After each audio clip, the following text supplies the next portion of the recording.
Halo anak-anak, apa kabar kalian hari ini? Semoga kalian dalam keadaan sehat ya.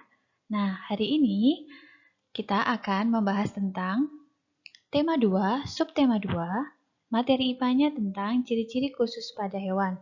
Kalau kemarin kita sudah belajar ciri-ciri khusus pada tumbuhan, sekarang kita belajar tentang ciri-ciri khusus pada hewan. Mohon disimak videonya ya. Miss Eka akan ingatkan kembali bahwa materi kita adalah tentang ciri-ciri khusus makhluk hidup. Jadi ciri-ciri khusus makhluk hidup ini tujuannya adalah bagaimana makhluk hidup itu dapat beradaptasi terhadap lingkungannya supaya dia bisa bertahan hidup. Nah, beradaptasi itu bisa macam bentuknya ya, ada terhadap lingkungan atau habitatnya, ada terhadap makanannya, terhadap hewan pemangsanya. Jadi, yang pertama akan Miss Eka bahas adalah cara hewan menyesuaikan diri terhadap lingkungannya. Nah, tujuannya itu apa sih? Makhluk hidup kita untuk beradaptasi untuk apa? 1.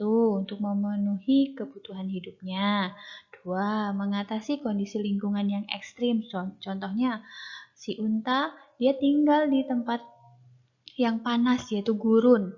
Berarti cuacanya ekstrim ya, pada siang hari cuacanya panas sekali, pada malam hari cuacanya dingin sekali. Nah, untuk dia tetap dapat hidup di gurun, maka dia harus beradaptasi. Salah satu contohnya dia mempunyai punuk, yaitu tempat cadangan lemak di dalam tubuhnya sehingga dia tidak kehabisan makanan, ya. Itu salah satu contohnya. Kemudian yang ketiga, fungsinya atau tujuannya adalah untuk melindungi diri dari pemangsanya. Contohnya, supaya dia cicak itu tidak ditangkap oleh pemangsanya atau dimakan pemangsanya, dia biasanya melepaskan ekornya atau memutuskan ekornya. Jadi ketika ditangkap ekornya sama pemangsanya, maka dia bisa melepaskan ekornya tersebut.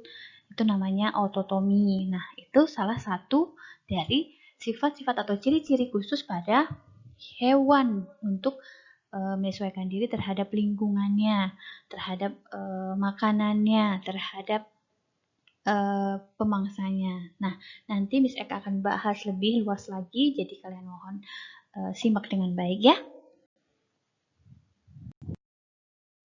Yang pertama, Miss Eka akan bahas tentang adaptasi hewan terhadap jenis makanannya. Yang pertama bisa dilihat dari struktur giginya. Dari struktur giginya, makhluk hidup itu atau hewan itu dibagi menjadi 3, hewan karnivor, herbivor, dan omnivor. Hewan karnivor memiliki struktur gigi yang terdiri dari gigi taring untuk mengoyak daging dan gigi geraham untuk mengunyah makanan. Contoh hewannya adalah harimau, singa, buaya. Nah, kalian bisa lihat gambar yang Miss Eka sudah tampilkan. Miss Eka sudah tunjuk mana gigi geraham dan mana gigi taring. Kalau gigi taring lebih identik bahwa dia runcing karena dia tugasnya adalah mencabik-cabik. Kalau gigi geraham dia cenderung agak tumpul tetapi lebih besar daripada si taring karena fungsinya adalah untuk menggilas-gilas makanan untuk mengubah ukuran makanan menjadi lebih kecil. Yang kedua adalah hewan herbivor. Hewan herbivor ini memiliki struktur gigi yang terdiri dari gigi seri untuk memotong makanan dan gigi geraham untuk mengunyah. Jadi ini berbeda dengan hewan karnivor. Kalau karnivor tadi memiliki taring dan gigi geraham, tetapi kalau herbivor dia punya gigi seri dan gigi geraham. Nah, hewan-hewan apa saja yang termasuk herbivor? Yaitu contohnya sapi, kuda, dan kambing. Kalian bisa lihat gambar Miss Eka itu ada sapi ya, giginya rata depannya karena itu adalah gigi seri untuk memotong. Dan yang di sebelah itu adalah skema kalau kita lihat dari samping. Ya, itu ada gigi seri dan yang di belakang adalah gigi geraham. Yang ketiga adalah hewan omnivora. Hewan omnivora adalah hewan pemakan segala. Jadi struktur giginya terdiri dari gigi seri untuk memotong, gigi taring untuk mengoyak makanan, dan gigi geraham untuk mengunyah makanan. Contohnya adalah tikus, kera, dan simpanse. Jadi kalian bisa lihat ada struktur giginya, dia memiliki ketiganya ya karena dia memakan segala baik daging maupun sayur-sayuran atau tumbuhan. Masih tentang adaptasi terhadap makanannya. Jadi di sini ada kumpulan hewan aves atau burung yang dibedakan paruhnya berdasarkan jenis makanannya. Nah, yang pertama itu adalah burung atau paruh burung pemakan daging. Nah, dapat kalian lihat itu contoh dari paruh burung elang. Burung elang ini memiliki paruh yang runcing, tajam, dan agak melengkung. Fungsinya adalah untuk merobek dan mencabik-cabik daging. Nah, paruh ini dimiliki oleh elang dan burung hantu. Kemudian yang kedua adalah paruh burung pemakan madu atau nektar. Nah, paruh bentuk ini biasanya kecil, runcing, dan agak panjang. Fungsinya adalah untuk menghisap nektar atau madu pada bunga. Contohnya adalah kolibri. Kemudian yang ketiga adalah burung pemakan ikan. Bentuknya panjang, paruhnya ya, dan berkantong yang berfungsi untuk membawa ikan. Contohnya adalah burung pelikan. Ya, misalkan sudah tampilkan gambar pada masing-masing jenis paruh. Yang keempat adalah paruh burung pemakan biji. Bentuknya pendek, tebal, dan runcing. Digunakan untuk memecahkan biji. Contoh, burung pemakan biji adalah burung kenari dan burung pipit. Yang kelima, burung atau paruh burung pemakan serangga. Bentuknya runcing dan agak panjang, digunakan untuk mematuk dan mengambil serangga di balik kayu. Contohnya adalah burung pelatuk atau biasa kalian kok ada di kartun namanya burung Woody Woodpecker ya. Kemudian yang keenam, paruh unggas. Pipih seperti sudu. Sudu itu adalah alat yang digunakan mama kalian untuk membalikkan gorengan gitu ya, atau bisa juga disebut dengan spatula. Nah, selain dia berbentuk seperti sudu, dia memiliki struktur seperti sisir pada bagian pangkalnya untuk menahan makanan yang licin. Karena ikan makanannya itu kan biasanya cacing. Nah, cacing itu kan biasanya licin ya, supaya dia tidak lepas. Jadi dia harus ada penahannya. Dan menyaring makanan dari lumpur. Contohnya adalah bukan bibi ya, maaf. Ada bebek, itik, dan angsa. Oke ya. Masih juga beradaptasi terhadap jenis makanannya, bisa dilihat dari burung ini memiliki cakar atau bentuk kaki yang berbeda-beda. Yang pertama adalah kaki burung pemakan daging. Biasanya berbentuknya kokoh dan memiliki kuku yang tajam untuk mencengkram dan merobek daging. Contohnya adalah kaki burung elang. Nah, gambarnya sudah Miss Eka tulis di situ ya, atau Miss Eka sudah tampilkan di situ bahwa kuku-kukunya ini tajam-tajam dan melengkung ya, fungsinya untuk mencengkram mangsa. Kemudian ada kaki burung pengais. Kaki burung pengais ini dia memiliki 3 cakar menghadap ke depan dan 1 cakar lagi dia menghadap ke belakang. Nah, digunakan untuk mengais-mengais makanan atau untuk menggali makanan yang ada di dalam tanah. Contohnya adalah kaki ayam. Kalian bisa lihat ya. Atau kalau kalian suka makan cakar, bisa kalian lihat bahwa ada 3 yang menghadap ke depan dan ada 1 lagi yang lebih pendek gitu ya, menghadap ke belakang ya. Itu tipe kaki burung pengais, contohnya ayam. Selanjutnya tipe kaki burung pemakan ikan. Kakinya ini biasanya berselaput di sela-sela jarinya. Nah, gunanya ini adalah untuk membantu berenang atau untuk membantu dia berjalan di lumpur supaya dia tidak terperosok ke dalam lumpur. Nah, kaki jenis ini dimiliki oleh burung pelikan, bebek, itik, angsa. Nah, misalkan sudah tampilkan kaki bebek, ada selaputnya ya. Atau di katak juga biasanya ada, makanya kalau kita berenang biasanya ditambahi perenang-perenang itu dengan kaki katak karena supaya membantu mendorong air sehingga pergerakannya di dalam air itu jadi jatuhnya lebih mudah. Kemudian nomor 4 adalah kaki burung pemakan serangga, jadi kakinya burung pelatuk. Ciri-cirinya adalah dia mempunyai 2 jari di depan dan 2 jari lagi di belakang. Nah, kenapa dia mempunyai struktur seperti itu? Karena dia gunakan untuk memanjat pohon. Dia akan mencari makan berupa serangga yang ada di dalam pohon. Jadi dia akan mematuk-matuk kan. Nah, pada saat dia mematuk untuk menangkap atau mengambil si serangga, dia kan butuh memanjat, perlu cengkeraman ya. Nah, makanya dia memerlukan struktur 2 jari di depan dan 2 jari di belakang. Selanjutnya, macam-macam bentuk mulut yang dimiliki oleh serangga. Ini juga cara beradaptasi terhadap makanannya. Yang pertama adalah bentuk mulut pengunyah. Mulut pengunyah atau mulut pemotong sama ya. Itu biasanya dimiliki oleh belalang. Jadi kalau kalian menangkap belalang, coba perhatikan mulutnya. Jadi mulutnya itu seperti memotong-motong. Jadi ada dua, kanan dan kiri yang akan menyatu. Jadi kayak dia memotong. Gitu ya. Kemudian ada bentuk mulut penghisap. Itu contohnya dimiliki oleh si kupu-kupu karena kupu-kupu ini memakan nektar atau madu pada bunga. Kemudian ada tipe mulut penjilat. Nah, biasanya ini dimiliki oleh lalat karena dia menjilat-jilat sampah biasanya di kotoran ya. Kemudian ada bentuk mulut penusuk dan penghisap. Contohnya adalah pada nyamuk. Nyamuk itu dia menusuk dulu ya seperti jarum suntik gitu ya. Ditusukkan dulu mulutnya. Habis itu dia sedot itu darahnya, dihisap darahnya ya. Itulah 4 bentuk mulut pada serangga. Jenis adaptasi yang lainnya itu adalah jenis yang dimiliki oleh bunglon, kata juga ya, yaitu memiliki lidah panjang dan lengket. Nah, perhatikan gambar. Itu ada gambar bunglon dan dia mempunyai lidahnya panjang dan lengket.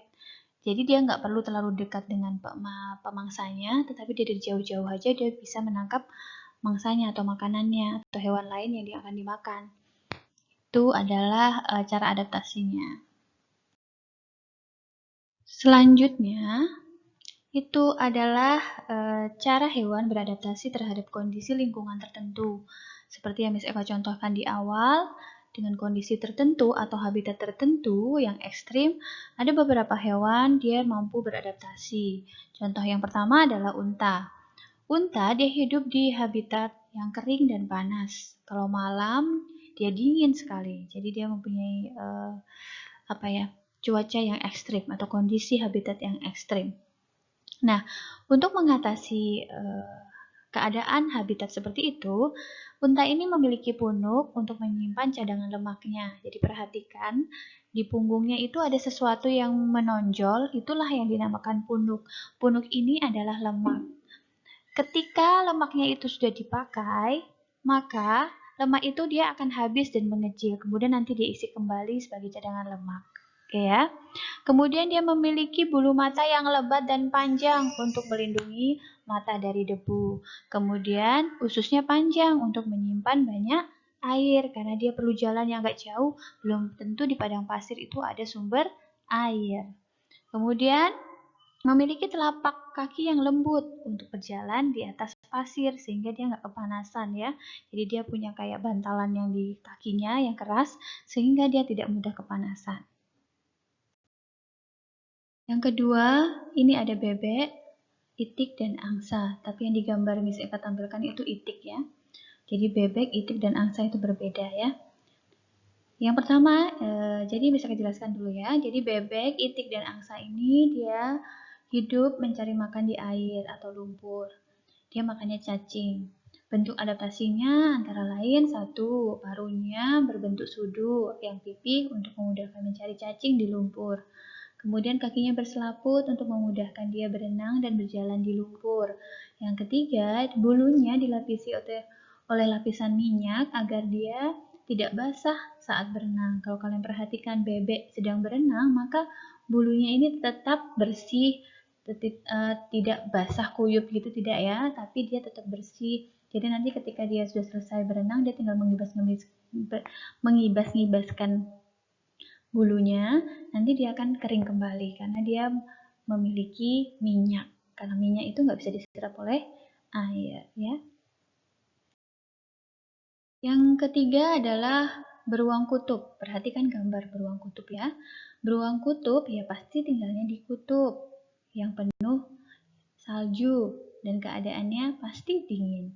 Nah, bentuk adaptasinya antara lain rambutnya putih seperti salju berguna untuk berkamuflase agar tidak ditangkap oleh pemburu. Kemudian memiliki lapisan lemak di bawah kulitnya untuk bertahan hidup di suhu yang dingin. Kemudian memiliki kemampuan hibernasi saat musim dingin. Jadi, apa sih itu kamuflase?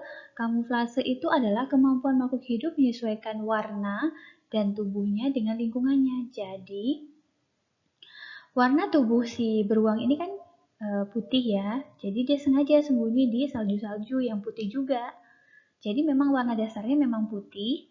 Jadi dia mencari yang memang juga warna tubuhnya juga putih. Itulah namanya kamuflase. Kamuflase ini berbeda dengan mimikri yang dimiliki oleh bunglon. Kalau bunglon ini dia bisa berubah. Jadi ketika dia berada di tempat yang warna hijau, maka seketika badannya akan berwarna hijau. Ketika dia di tempat atau di batang tumbuhan yang berwarna coklat, maka dia juga akan berubah warna coklat. Jadi dia bisa menyesuaikan diri dengan warna lingkungannya. Tetapi kalau yang kamuflase ini tidak. Jadi memang kalau dia warnanya putih, ya dia akan berkumpul dengan warnanya putih. Kemudian kalau dia berwarna hijau kayak belalang, maka dia akan berkamuflase di daun-daun rumput, maka tidak kelihatan dia, tidak bisa ditangkap oleh pemangsanya. Gitu ya. Kemudian apa sih itu hibernasi? Hibernasi itu adalah kemampuan hewan untuk tidur di musim dingin untuk menghemat energi dan makanan pada lemak yang disimpan pada kulitnya. Jadi si beruang ini bisa tidur dia pada musim dingin, tidak bergerak sedikit pun karena dia ingin menghemat energinya gitu. Cadangan makanannya kan berupa lemak yang di bawah kulitnya itu. Jadi supaya dia tidak kehabisan lemak itu, maka dia akan mengurangi aktivitasnya dengan cara tidur. Yang keempat itu kelelawar. Kelelawar ini adalah mamalia yang bisa terbang. Jadi, kelelawar ini dia memiliki adaptasi berupa satu, dia memiliki kemampuan ekolokasi. Apa itu ekolokasi? Ekolokasi adalah kemampuan hewan mendeteksi di mana letak mangsanya dengan cara mengeluarkan gelombang ultrasonik. Jadi gelombang suara ultrasonik ini nanti ketika dia ketemu sama suatu hewan, maka dia akan dipantulkan kembali gelombang itu. Nah, gelombang pantul itu nanti bisa didengarkan oleh si kelelawar. Nah, jadi dia bisa memperkirakan, oh hewan yang akan dimangsa itu mungkin ada di 1 km lagi, 2 km lagi gitu ya. Jadi dia bisa memperkirakan letak suatu mangsanya. Kemudian dia juga hewan nokturnal. Artinya nokturnal, dia mencari makan pada malam hari dan tidur pada siang hari. Ya, itu istilah nokturnal, arti dari istilah nokturnal. Kemudian dia hidupnya di gua atau di pohon. Tidurnya dengan cara menggelantung untuk memudahkan dia terbang. Ya, kelelawar terbang. Jadi ketika dia menggelantung langsung bisa terbang gitu ya.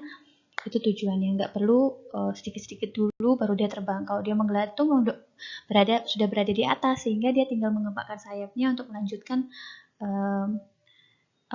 tingkat terbangnya lagi gitu.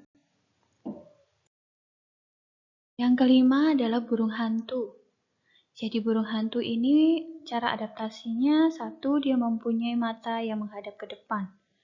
Dia bisa membuka matanya besar-besar sehingga dia bisa mengumpulkan cahaya sebanyak mungkin walaupun dia adalah hewan nokturnal yang dia akan keluar pada malam hari.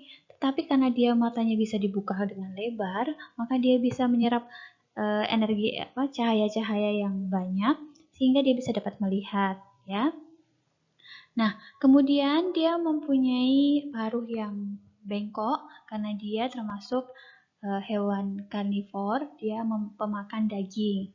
Kemudian mata burung hantu ini dapat melihat dengan baik dalam kegelapan ya, karena tadi dia bisa membuka matanya lebar-lebar ya. Coba kalian lihat gambarnya, matanya bulat besar ya. Kemudian dia dapat menggelengkan atau memutarkan kepalanya 135 derajat ke dua arah. Ya, itu hebatnya dia ya. Jadi dia nggak perlu pindah ke posisi lain atau mengubah tubuhnya, tetapi dia tinggal menolehkan lehernya, kepalanya. Dia sudah bisa melihat sepanjang bidang lihatnya 135 derajat. Kemudian yang keenam adalah lumba-lumba dan paus. Nah, lumba-lumba dan paus ini adalah mamalia laut yang bernafas dengan paru-paru. Oleh karena itu, kita biasa sering lihat lumba-lumba ini sering ke permukaan. Jadi kadang-kadang kita bisa lihat di permukaan laut ya. Nah, kenapa dia sering ke permukaan laut? Ya, karena dia kan bernafas dengan paru-paru. Dia pasti memerlukan oksigen, ya. Jadi dia tidak bisa menangkap oksigen yang terlarut dalam air karena dia tidak mempunyai insang, berbeda dengan ikan. Karena dia mamalia, jadi dia harus menghirup udara yang oksigen yang ada di udara. Nah, di mana dia bisa hirup? Biasanya paus, lumba-lumba itu dia punya lubang yang ada di atas kepalanya. Kadang-kadang kalau kalian bisa lihat paus suka menyemburkan air, itu tujuannya sebenarnya juga untuk memasukkan oksigen, ya. Nah, ketika dia akan menyelam, maka lubangnya tadi atau katupnya tadi dia akan tutup. Ya, jadi dia tidak akan kemasukan air lagi gitu. Nah, selain itu, lumba-lumba dan paus ini dia juga termasuk hewan yang memiliki ekolokasi. Sama seperti si kelelawar, dia bisa menentukan berapa jarak hewan atau kurumpulannya atau teman-temannya. Dia juga bisa berkomunikasi dengan temannya dengan suara atau gelombang suara yang dia hantarkan lewat air. Sehingga nanti ada kumpulan-kumpulannya bisa mendekati dia gitu. Selanjutnya, cara hidup hewan beradaptasi melindungi diri dari pemangsanya. Yang pertama adalah cicak dan tokek. Cicak dan tokek ini, dia mempunyai kemampuan autotomi, yaitu kemampuan memutuskan ekornya ketika merasa terancam atau ingin ditangkap oleh hewan yang memangsa mereka. Kemudian kakinya mempunyai kaki yang perekat agar dapat merayap di dinding. Kemudian dia juga mempunyai lidah yang panjang dan lengket, ya. Kemudian bunglon. Bunglon ini dia memiliki kemampuan mimikri, yaitu dapat mengubahkan warna kulitnya dengan kondisi lingkungannya, serta memiliki lidah yang panjang dan lengket. Selanjutnya adalah yang ketiga adalah walang sangit. Jadi kalau kalian belum pernah lihat walang sangit itu adalah kelompok serangga. Misalkan sudah tampilkan di situ ya, dia melekat pada daun berwarna coklat.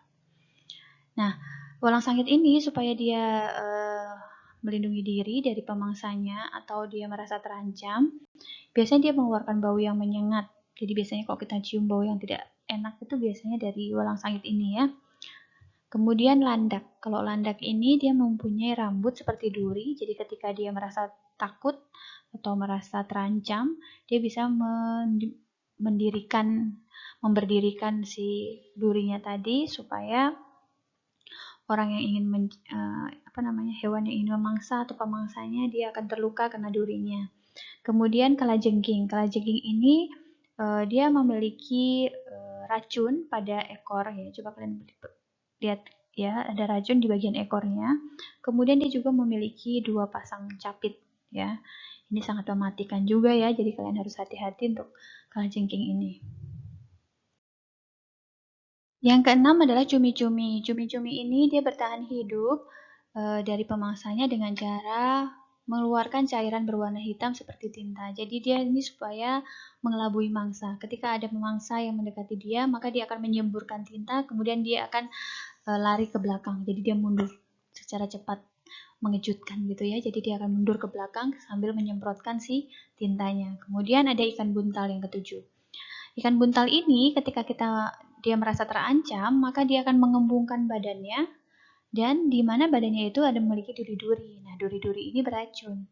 Nah, ada beberapa berita yang saya pernah lihat bahwa orang yang mengkonsumsi ikan buntal ini biasanya bisa keracunan karena di duri-duri ikan buntal ini terdapat racun. Kemudian terenggiling dan kaki seribu. Terenggiling dan kaki seribu ini dia mempunyai kemampuan untuk menggulungkan tubuhnya saat merasa terancam. Jadi coba perhatikan gambar terenggiling yang mereka perhatikan, mereka kasih di situ ya. Nah itu ketika itu foto pada saat dia tidak terancam, jadi dia tidak menggulungkan. Tapi kalau dia pada saat dia menggulungkan badannya, maka dia bentuknya seperti bola gitu ya, tapi keras gitu karena dia struktur kulitnya keras.